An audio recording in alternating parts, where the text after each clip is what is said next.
ಮುದ್ದುರಾಮ ಮಂಜರಿ 25ನೇ ದಿನದ ಸಾಹಿತ್ಯ ಸತ್ಸಂಗ. ಈ ವಿಡಿಯೋ ಮುಖಾಂತರ ನಾವು 8ನೇ ಪ್ರಕರಣದತ್ತ ಹೋಗ್ತಾ ಇದ್ದೇವೆ. ಶಿರೋನಾಮೆ ಕುಂದದಿರುವುದೇ ಮೌಲ್ಯ. ಕುಂದದಿರುವುದೇ ಮೌಲ್ಯ. ಇಲ್ಲಿವೆ 100 ಚೌಪದಿಗಳು ಇಲ್ಲುಂಟು. ಕುಂದದೆ ಇರುವುದೇ ಮೌಲ್ಯ. ಕುಂದು ಇದು ದೇಶೀಯ ಶಬ್ದ.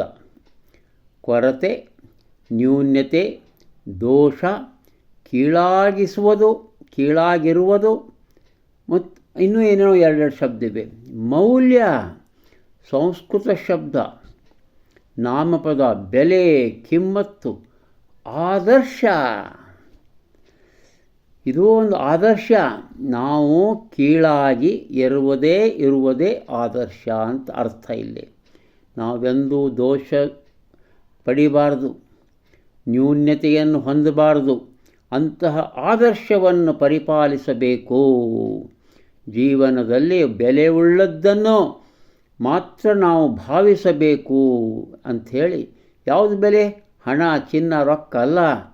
ಒಳ್ಳೆಯ ಗುಣ, ಒಳ್ಳೆಯ ನಡತೆ, ಒಳ್ಳೆಯದನ್ನು. ಅದಕ್ಕೆ ಇಲ್ಲಿ 100 ಚೌಪದಿಗಳಲ್ಲಿ ಮುದ್ದುರಾಮ ಅದ್ಭುತವಾಗಿ ಉಪದೇಶ ಮಾಡ್ತಾ ಇದ್ದಾನೆ. 1ನೇದ್ದು 7ನೇ ಪ್ರಕರಣ ನಿನ್ನೆ ಮುಗಿಸಿದ್ದೇವೆ. 1ನೇ ಪ್ರಕರಣ ಕುಂದದಿರುವುದೇ ಮೌಲ್ಯ. ಆ ಶಿರೋನಾಮೆ ಅಡಿಯಲ್ಲಿ ಇದಕ್ಕೆ ನಂಬರ್ ಇರಲ್ಲ. ಬಿದ್ದವರ ನೆತ್ತದಿರೆ ಜೀವಿತಕ್ಕೆ ಬೆಲೆಯೇನು, ಸಂತಾಪ ಪರಿಹಾರ ಮನುಜ ಗುಣಧರ್ಮ. ಯಾರು ಅತಿ ತಗ್ಗುವರೋ ಅವರು ಮೇಲೇರುವರೋ, ಅನುಕಂಪೆ ದಿವ್ಯತೆಯೋ ಮುದ್ದುರಾಮ. ಒಂದು ಕರುಣೆಯ ಮಹತ್ವವನ್ನು ಸಾರ್ತಾ ಇದ್ದಾನೆ ಮುದ್ದುರಾಮ ಇಲ್ಲಿ. ನಾವು ಯಾರಾದರೂ ನೊಂದವರನ್ನು ಕರುಣೆಯನ್ನು ತೋರಿಸಬೇಕು, ಅವರಿಗೆ ಸಹಾಯವನ್ನು ಕೊಡಬೇಕು. ಇದು ನಿಜವಾದ ಮನುಷ್ಯನ ಗುಣ. ನಾವು ಅದನ್ನು ತೋರಿಸಿ ಅವರ ಜೋಡಿ ಅಲ್ಲಿ ಕೆಳಗೆ ಬಗ್ಗೆ ನಡೆದ್ರೆ ನಮ್ಮ ಉನ್ನತಿನೂ ಆಗ್ತಾ ಇದೆ. ಅನುಕಂಪೆ ದಿವ್ಯತೆಯೋ, ಕರುಣೆ ಅನ್ನೋದು ಬಹಳ ಅದ್ಭುತವಾದಂಥ ಒಂದು ಗುಣಧರ್ಮ. ಅದೇ ದಿವ್ಯತೆ ಅಂಥೇಳಿ ಇಲ್ಲಿ ಮುದ್ದುರಾಮ ಸಾರ್ತಾ ಇದ್ದಾನೆ ಪ್ರಾರಂಭದಲ್ಲಿ. ಈ ಕುಂದದಿರುವುದೇ ಮೌಲ್ಯದ ಪ್ರಾರಂಭದಲ್ಲಿ. ಮುಂದೆ ಒಳಗಿನ ಇದು 352ನೇ ಚೌಪದಿ. ತುಳಿದವರಿಗಂಜದಲೆ ತುಸುಕೋಪ ತೋರದಲೆ, ನೋವ ಸಹಿಸುವ ಕಲೆಯ ನಿಜ ಸತ್ಯಾಗ್ರಹ. ಗಾಂಧಿ ತೋರಿದ ದಾರಿ ಅದು ದಿವ್ಯ ಸಕಲರಿಗೆ, ಹಿಂಸೆ ಯಾರಿಗೆ ಹಿತವೋ ಮುದ್ದುರಾಮ. ಸತ್ಯಾಗ್ರಹವನ್ನು ಕುಳಿತು. ಸತ್ಯಾಗ್ರಹ ಅಂದರೇನು? ಗಾಂಧಿ ಯಾವ ರೀತಿ ದಾರಿ ತೋರಿಸಿದ, ಎಲ್ಲರಿಗೂ ಈ ರೀತಿಯ ಸತ್ಯಾಗ್ರಹವನ್ನು ಹೇಳಿದ. ನಮ್ಮನ್ನು ತುಳಿತಿರ್ತಾರೆ ಎಷ್ಟೋ ಮಂದಿ, ನಮ್ಮ ಮೇಲೆ ಬಾಸಿಂಗ್ ಮಾಡ್ತಾ ಇರ್ತಾರೆ. ಆದರೆ ನಾವು ಅವ್ರ ಮೇಲೆ ಸಿಟ್ಟಿಗೇಳಬಾರ್ದು. ಆ ನೋವನ್ನು ನಾವು ಅನುಭವಿಸ್ಬೇಕು. ಅದೇ ಸತ್ಯಾಗ್ರಹ. ಆಮೇಲೆ ಹಿಂಸೆ ಮಾಡಬಾರ್ದು. ಹಿಂಸೆ ಯಾರಿಗೂ ಹಿತವಾದುದಲ್ಲ ಅಂತಾನೆ ಈ ಚೌಪದಿಯಲ್ಲಿ. ನಾವು ಮುಂದೆ ಸಾಗುವ. ಯೇಸು ಕ್ರಿಸ್ತ ಶಿಲುಬೆ ಹೊತ್ತನು ಏಸು, ರಾಜ್ಯ ತೊರೆದನು ಬುದ್ಧ. ಜೀವತ್ಯತ್ತರು ಕೆಲರು ನಿಜ ಸತ್ಯಕ್ಕಾಗಿ, ಹಾರುತ್ತಿದ್ದರೆ ಬಾಳು ರೆಕ್ಕೆ ಸೋತರೆ ಸಾವು, ನಮದೆಲ್ಲಿದೆ ಗೂಡು ಮುದ್ದುರಾಮ. ಮಹನೀಯರು ಯೇಸು ಕ್ರಿಸ್ತ, ಆ ಬುದ್ಧ ಏನೇನು ಮಾಡಿದಾರಪ್ಪ. ಒಂದು ಸತ್ಯವನ್ನು ಅರಸಲಿಕ್ಕೆ, ಸತ್ಯವನ್ನು ಸಿದ್ಧ ಮಾಡಿ ತೋರಿಸ್ಲಿಕ್ಕೆ ಇವರು ಮಹನೀಯರು ಏನೇನು ಮಾಡಿದ್ದಾರೆ, ಎಷ್ಟೊಂದು ತ್ಯಾಗವನ್ನು ಮಾಡಿದ್ದಾರೆ. ಹಂಗೆ ನಾವಾದರೂ ಹಾರುತ್ತಿದ್ದರೆ ಬಾಳು, ನಾವು ಅದರ ಅನ್ವೇಷಣೆಗೆ ಸಾರಬೇಕು.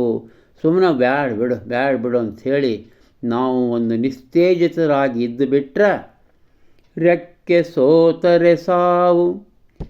ನಮ್ಮದೆಲ್ಲಿದೆ ಗೂಡು, ನಾವು ಹಂಗೆ ಹುಡುಕೋತ ಹೋಗಬೇಕು ಆ ಸತ್ಯವನ್ನು, ಆ ಒಂದು ಪ್ರೀತಿಯನ್ನು, ಆ ಮೋಕ್ಷವನ್ನು, ಆ ಮುಕ್ತಿಯನ್ನು, ಇದೆಲ್ಲವನ್ನು ಇಲ್ಲೇ ಮುದ್ದುರಾಮ ಸಂಕೇತವಾಗಿ ಇರಿಸಿದ್ದಾನೆ. ನೆಕ್ಸ್ಟ್ ನಾವು ಹೋಗೋಣ. ಈಗ ಈ ಒಂದು 100 ಮುಕ್ತಕದಲ್ಲಿ ಅದ್ಭುತವಾದಂಥ ಮುಕ್ತಕ ಮುಂದೆ ನಮ್ಮ ಗೋವಿನ ಕಥೆಯನ್ನು ಕೋಟ್ ಮಾಡ್ತಾರೆ ಮುದ್ದುರಾಮ. ಗೋವಿನ ಕಥೆಯನ್ನು ಕೇಳದ ಕನ್ನಡಿಗನಿಲ್ಲ. ಈಗನ್ಕೂ ಇಂಟರ್ನೆಟ್ಟು, ಕಂಪ್ಯೂಟರು ಎಲ್ಲ ಬಂದುಬಿಟ್ಟಾವ. ಟಿ ವಿ ಒಳಗೆ ಎಷ್ಟು ಚಂದ ಮಾಡ್ಯಾರ್ರಿ, ಅವು ನೋಡಿದ್ರೆ ಕಣ್ಣಾಗ ನೀರು ಬರ್ತಾವೆ. ಸತ್ಯವಾಕ್ಯದ ಸಿರಿಗೆ ನೆನೆಯೋ ಗೋವಿನ ಕಥೆಯ, ಮಾತ ಕೊಟ್ಟರೆ ಒಮ್ಮೆ ತಪ್ಪಿ ನಡೆಯದಿರು. ನುಡಿಗೆ ನಡೆ ಒದಗದಿರೆ ಕುಂದುವದೋ ವ್ಯಕ್ತಿತ್ವ, ಪರಿಪಾಲಿಸೋ ವಚನ ಮುದ್ದುರಾಮ. ಏನಾದರೂ ನೀನು ವಚನವನ್ನು ಕೊಟ್ಟರೆ ಅದನ್ನು ನೀನು ಪರಿಪಾಲಿಸು. ಆ ತಾಯಿ ಆಕಳು ಹುಲಿಗೆ ವಚನ ಕೊಟ್ಟು ಬರ್ತವೆ. ನನ್ನ ಮಗುಗೆ ಹೇಳಿ ಬರ್ತೇನೆ, ನನ್ನ ಮಗು ಅಲ್ಲಿ ದೂರದ ಕೊಟ್ಟಿಗೆಯಲ್ಲಿದೆ, ಅದಕ್ಕೆ ನಾನು ಹೇಳಿ ಬರ್ತೇನೆ, ನನ್ನ ಹುಲಿ ಆಹಾರವನ್ನಾಗಿ ಬೇಡಿದೆ, ನಾನು ಹೋಗ್ತೇನೆ, ನೀನು ಇನ್ನೊಮ್ಮೆ ಇವೆಲ್ಲ ಇದ್ದಾರಲ್ಲ ಸುತ್ತಮುತ್ತ ನಿನ್ನ ಕಕ್ಕಂದರು ಗೋವುಗಳೇನವಲ್ಲ, ಅವ್ರ ಜೋಡಿ ಚೆನ್ನಾಗಿ ಬೆಳೆಯಮ್ಮ, ನಾನು ಹೋಗಿ ಬರ್ತೇನೆ, ನಾನು ಅವ್ರಿಗೆ ವಚನ ಕೊಟ್ಟಿದ್ದೇನೆ, ನನ್ನ ಇಷ್ಟೊತ್ತಿಗೆ ತಿಂದು ಬಿಡ್ಬೋದಾಗಿತ್ತದು, ಇಲ್ಲ ನಾನು ನನ್ನ ಮಗುವಿಗೆ ಹೇಳಿ ಬರ್ತೇನೆ ಅಂತೇಳಿ ವಚನ ಕೊಟ್ಟಿರ್ತದೆ. ಆ ವಚನವನ್ನು ಪಾಲಿಸಲಿಕ್ಕೆ ಹೇಳಿ ಹೋಗ್ತದೆ. ಆ ಹುಲಿಯ ಮನಸ್ಸು ಪರಿವರ್ತನೆ ಆಗ್ತದೆ. ಸತ್ಯವಾಕ್ಯದ ಸಿರಿಗೆ ನೆನೆಯೋ ಗೋವಿನ ಕಥೆಯ, ಮಾತ ಕೊಟ್ಟರೆ ಒಮ್ಮೆ ತಪ್ಪಿ ನಡೆಯದಿರು. ನುಡಿಗೆ ನಡೆ ಒದಗದಿರೆ ಕುಂದುವದೋ ವ್ಯಕ್ತಿತ್ವ. ನಾವು ಯಾವ ರೀತಿ ಇರಬೇಕು, ಏನದ, ನಮ್ಗೆ ಯಾರಿಗಾದರೂ ನಾವು ಏನಾದರೂ ಒಂದು ಮಾತುಗಳನ್ನು ಕೊಟ್ಟಿದ್ರೆ, ನಾ ಇಲ್ಲಿ ಬರ್ತೇನೆ, ನಿಮ್ಗೆ ಸಹಾಯ ಮಾಡ್ತೇನೆ, ನೀವು ಕೂಡಿ ಹೋಗೋಣ, ಇಂಥವೆಲ್ಲ ಸಾಮಾನ್ಯವಾದ ಸರಳ ವಿಷಯಗಳು ಸಹ ಅವನ್ನು ಬಿಡಬಾರ್ದು. ನಮ್ಮ ವ್ಯಕ್ತಿತ್ವ ಕುಂದಾಗ್ತದೆ ಅಕಸ್ಮಾತ್ ನಾವು ಹೋಗದಿದ್ರೆ ಮಾಡದಿದ್ರೆ. ಅವನು ಪರಿಪಾಲಿಸೋ ವಚನ ಮುದ್ದುರಾಮ. ಮುಂದಕ್ಕೆ ನಾವು ಸಾಗುವ. ಎಲ್ಲಿಪ್ಪ ಹೋಗೋಣ ಅಂತಂದ್ರೆ, ಆ ಎಲ್ಲ ಮಹನೀಯರು ನಮ್ಮ ಜೀವನದಲ್ಲಿ ನಮ್ಮ ಜೋಡಿ ಇದ್ದವರು ಯಾರ್ಯಾರು ಅವರು? ಅನ್ನವಿತ್ತವರಾರೋ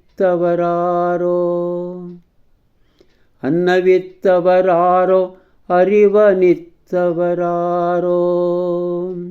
ನೆನೆ ಅವರ ಗೌರವದಿ ಉಸಿರಿರುವ ತನಕ. ಅಬ್ಬಾ, ಉಪಕಾರ ಸಂಸ್ಮರಣೆ ನೀತಿ ಮೊದಲನೇ ಪಾಠ. ನೆರವನಿ ಮರೆಯದಿರೋ ಮುದ್ದುರಾಮ, ನೆರವನಿ ಮರೆಯದಿರೋ ಮುದ್ದುರಾಮ. ನಾ ಇದನ್ನು ಒಂದೇ ಸರಿ ಓದಿದಾಗ ನನ್ನ ಕಣ್ಣಾಗ ನೀರು ಬಂದು. ಯಾಕಂದ್ರೆ ಅನ್ನವಿತ್ತವರಾರು, ನನ್ನ ತಾಯಿ, ಅಕ್ಕ, ತಮ್ಮ, ನಮ್ಮ ಬಂಧು ಬಾಂಧವರು ಯಾರ್ಯಾರು ನಮ್ಗೆ ಉಣಿಸ್ಯಾರ, ಯಾರ್ಯಾರು ನಮ್ಗೆ ತಿನ್ಸ್ಯಾರ, ಯಾರ್ಯಾರು ಅವ್ರದ್ದೆಲ್ಲ ನೆನಪಾಗ್ತದೆ. ಇನ್ನು ಅರಿವನಿತ್ತವರು ಯಾರು? ಗುರುಗಳು, ಶಿಕ್ಷಕರು, ಶಾಲೆ ಕಾಲೇಜುಗಳಲ್ಲಿ ಅಂಥ ಆ ಮಹನೀಯರು. ಹಬ್ಬ, ಅವ್ರನ್ನ ನೆನೆ ಮನದಿ, ನೆನೆ ಅವರ ಗೌರವದಿ ಉಸಿರಿರುವ ತನಕ. ಏನು ಬರೆದಾರ್ರಿ ಶಿವಪ್ಪನವರು? ನೆನೆ ಅವರ ಗೌರವದಿ ಉಸಿರಿರುವ ತನಕ. ಕಣ್ಣಾಗ ನೀರು ಬರ್ತಾವೆ. ಎಷ್ಟು ಹೃದಯಕ್ಕೆ ತಾಕೋ ಹಂಗೆ ಬರೆದಿಟ್ಟಾರಲ್ಲೇ. ನೆರವನಿ ಮರೆಯದಿರು, ನೆರವನಿ ಮರೆಯದಿರು. ಆಮೇಲೆ ಇನ್ನೊಂದು ಉಪಕಾರ ಸ್ಮರಣೆ ಇದಾತಲ್ಲ, ಇನ್ನೊಂದು 368. ಏನದಪ್ಪ ಅದು? ನನಗೆ ನಾ ಭಾಳ ಚಂದ ಮಾತಾಡ್ತೇನೆ ಅಂಥೇಳಿ ಮಾತಿನ ಗರ್ವದಾಗಿದ್ದಂಥ ಮನುಷ್ಯನಿಗೆ ಇದು ಈ ಚೌಪದಿ ಏನು ಹೇಳ್ತದೆ ಅದನ್ನು ನಾಳೆ ನೋಡುವ. ನಮಸ್ಕಾರ.